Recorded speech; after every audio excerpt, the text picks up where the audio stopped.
अरविंद केजरीवाल ने कहा है कि 30 वर्षों में कश्मीरी पंडितों का ये दूसरी बार पलायन हो रहा है और इत्तेफाक की बात यह है कि दोनों बार सरकार में भाजपा ही है। देखिए, ये तो इतिहास है।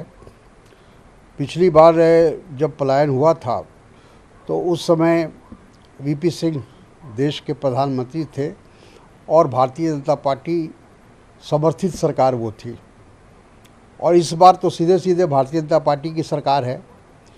बीच में बहुत बातें कही गई, बहुत दावे किए गए 370 के बाद और स्टेट के बंटवारे के बाद, यूनियन टेरिटरी बनाने के बाद कि अब सब कुछ ठीक हो जाएगा। यहाँ तक कि नोटबंदी भी जब हुई थी तो उस समय भी हमारे प्रधानमंत्री ने कहा था कि अलगाववादी और आतंकवादी शक्तियों को दबाने में, समाप्त करने में मदद मिलेगी। लेकिन उसके बजाय आज आतंकवाद बढ़ गया है और टारगेटिंग किलिंग जो हो रही है ये बहुत ख़तरनाक है। और फिर एक बार टारगेट बनाया जा रहा है जो हमारे कश्मीरी पंडित हैं उनको। और अब तो कोई बहाना नहीं चलेगा, अब लोग देख रहे हैं इस बात को। अब वहाँ से फिर पलायन शुरू हो गया है। तो अब भारतीय जनता पार्टी क्या कहती है? अभी तो कश्मीर फाइल बनाकर उन्होंने ये कहा कि सच्चाई सामने आ रही है। तो सच्चाई अभी भी सामने आ रही है, लोग देख रहे हैं अपनी आंखों से। सफलता को वो पचा नहीं पा रहे हैं। मनोज जी को ये समझना चाहिए कि कश्मीर आज से नहीं, 1947 से जब से वो देश आज़ाद हुआ है तब से लगातार वहाँ ऐसी कुछ शक्तियाँ हैं, बाहर से भी ऐसी एक शक्तियाँ हैं जो कश्मीर के अंदर राजनीतिक अस्थिरता पैदा करने की कोशिश करते हैं।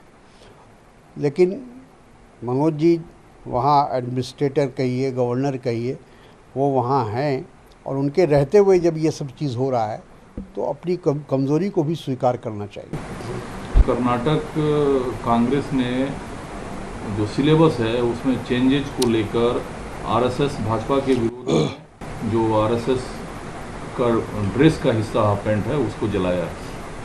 देखिए, आरएसएस के ख़िलाफ़ धीरे धीरे लोगों में ये बात समझ में आ रही है कि ये आरएसएस से देश के अंदर, देश के माहौल को बिगाड़ने का काम कर रहा है। और खामख्वाह जिसको हम कहते हैं कि छेड़ने वाली बात है, जो चीज़ सुचारू रूप से चल रहा है, लोग जिसको एक्सेप्ट कर चुके हैं, मान चुके हैं, उसमें भी तब्दीली लाने की कोशिश करते हैं। तो इसीलिए आज जो वहाँ विरोध हो रहा है कर्नाटक के अंदर आरएसएस का, वो इसीलिए हो रहा है क्योंकि आरएसएस से एक शांतिपूर्ण वातावरण जो कर्नाटक का है उसको एक प्रकार से अशांति में बदलने की कोशिश हो रही है। और उसका प्रयास जो बच्चों के लिए जो कोर्स की किताबें हैं उससे उसकी शुरुआत की जा रही है। पर टिप्पणी की बात सामने आई, उसमें से राहुल गांधी ने कहा है कि बीजेपी की कट्टरता की वजह से विश्व स्तर पर भारत की स्थिति को नुकसान पहुंच रहा है। बिल्कुल राहुल गांधी जी ने सही कहा है। देखिए, अमेरिका हो, यूरोप हो और अब अरब देश है, ये सभी लोग भारत की इस कट्टरता का विरोध कर रहे हैं।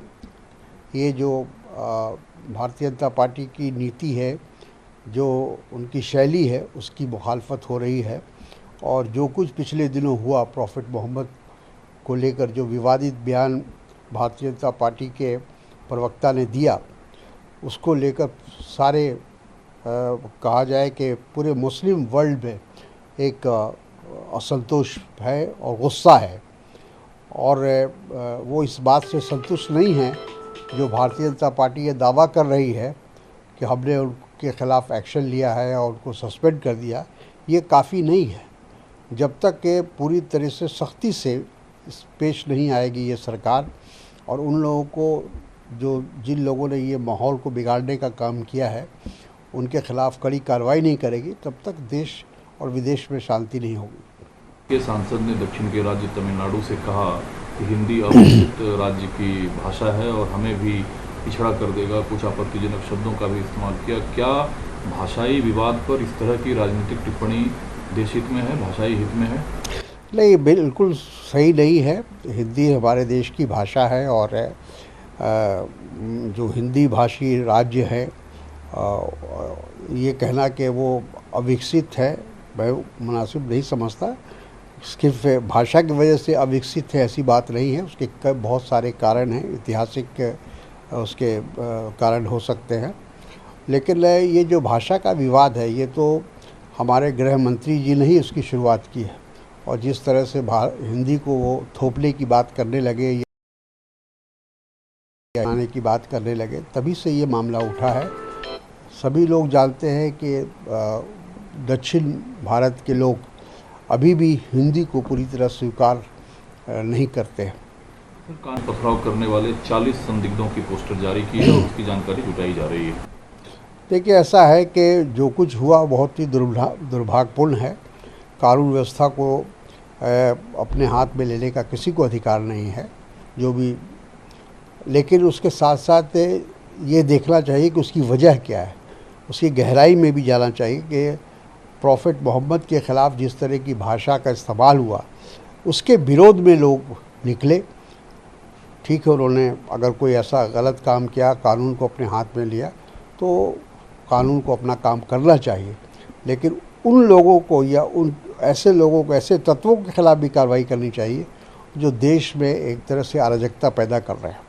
आप सर केरला देखते हैं, पीएमएलए मामले में ईडी की कार्रवाई को लेकर सीएम आवास तक पीएफआई का जो मार्च था उस पर जो लाठीचार्ज हुई, वाटर कैन का इस्तेमाल किया गया, तो पीएफआई ने केरला सरकार से पुलिस राज को तुरंत बंद करने के लिए कहा है कि ये पुलिसिया राज नहीं चलेगा।